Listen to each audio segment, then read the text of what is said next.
Ahojte, ahojte.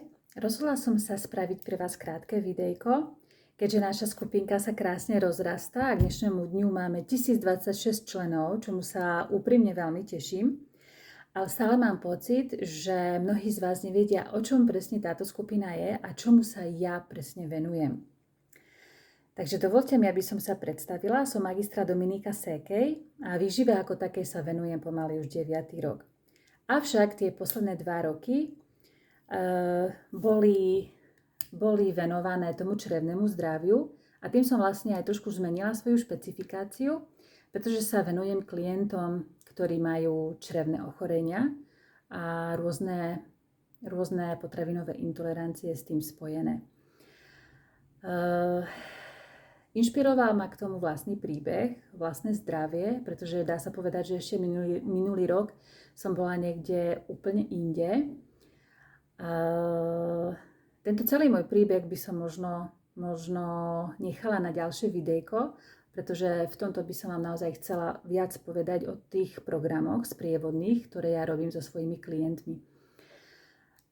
Mnohí z vás v tejto skupine trpíte mnohopočetnými intoleranciami a citlivosťami na potraviny. Pre mňa tieto prejavy sú len prejavmi, teda pre mňa tieto intolerancie nie sú diagnózy. Diagnóza je vlastne zdroj problému a ten zdroj problému je častokrát v čreve. Častokrát je to zápalové ochorenie čreva.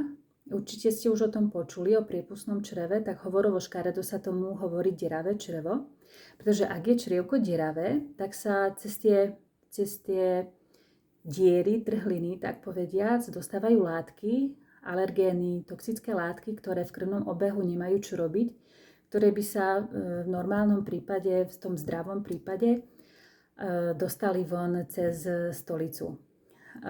Mnohí z vás sa ma stále pýtajú, že ako je to možné, že na Slovensku skoro každý tretí človek má už histaminovú intoleranciu.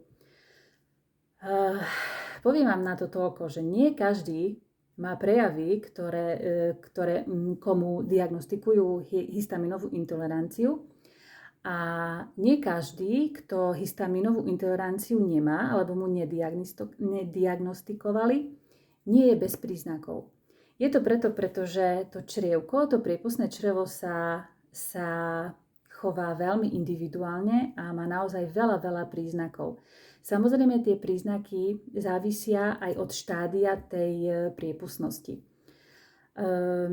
Treba ešte povedať a spomenúť to, že u nás sa diagnostikuje len niekoľko intolerancií.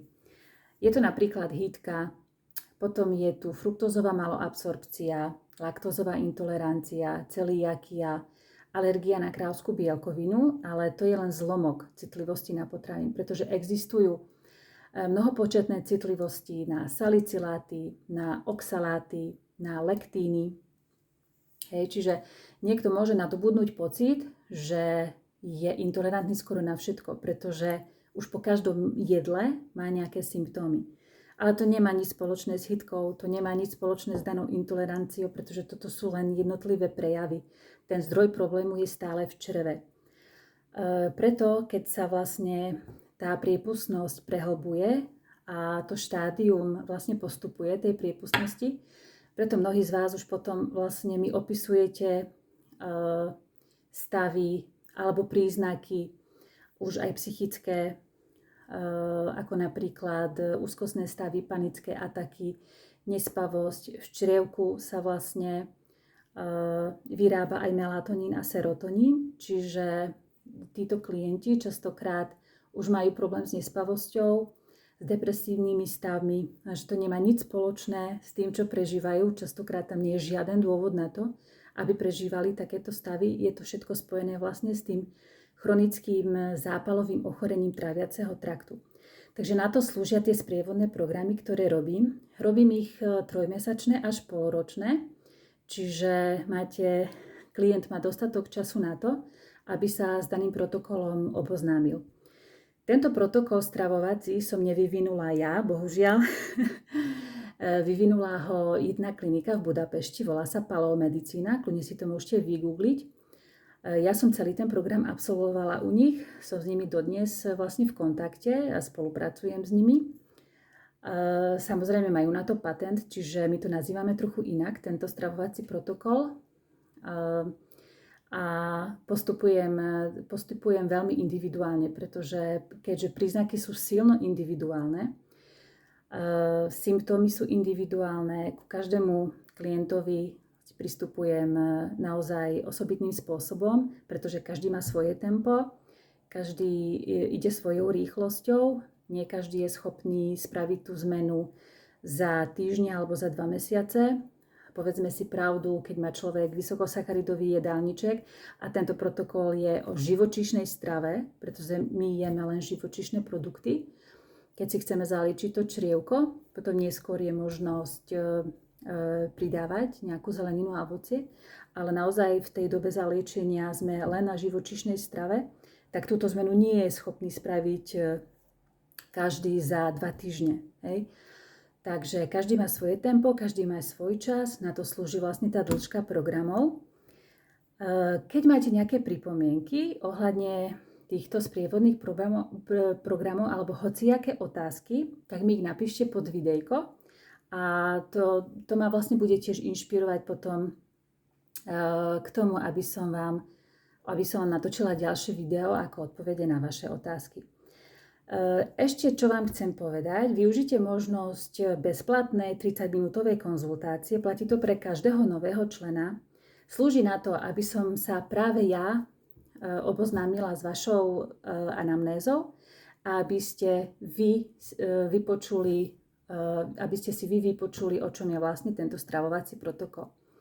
A aby ste sa vedeli rozhodnúť, či je to pre vás alebo nie. Určite to nie je pre nikoho, kto chce absolvovať ďalšiu eliminačnú dietu. Tieto programy sú pre ľudí, ktorí chcú spraviť zmenu stravovaní. Pretože už keď má človek diagnózu, nemôžeme si dovoliť stravovať sa intuitívne. Už keď má človek problémy a intolerancie, a nie je schopný stráviť proste tie potraviny, tak už sa potrebuje stravovať nie intuitívne, ale vedome. A o tom sú tieto individuálne programy. Takže dúfam, že som vám ozrejmila trošku moju spoluprácu s klientmi a ako aj to, o čom je táto skupinka. Ak máte hociaké otázky, píšte mi kľudne aj súkromné správy, buď na Messenger alebo aj na IG, sledujte ma. Budem mať čoskoro aktívny aj YouTube kanál, takže teším sa na vás v ďalších videjkách a želám vám prenádherný deň. Majte sa krásne, ahojte.